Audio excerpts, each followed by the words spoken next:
ఏపీల స్థానిక సంస్థల ఎన్నికల్లో పసుపు పార్టీ ఎన్ని కుట్రలు చేసినా కూటమి సర్కారు ఎన్ని కుతంత్రాలు చేసినా పంక పార్టీ లీడర్లు ఎవ్వరు కూడా పబ్లిక్ను ఇడిచిపెట్టొద్దు, అభ్యర్థులతోనే ఉండి గెలిపియాలని పంక పార్టీ పెబ్బాక మాజీ సీఎం జగనాలు సారు మామూలుగా కాదు మస్తుగానే అన్నాడట.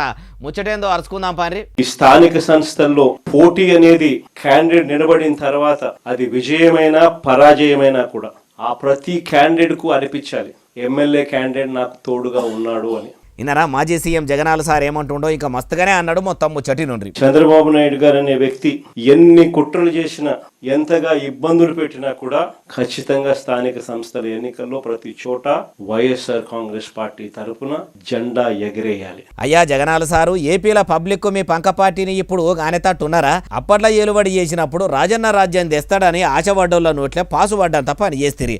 నవరత్నాలకు మెరుగులు పెడతా అని ఉత్తగా నవ్వుల పాలైతిరి.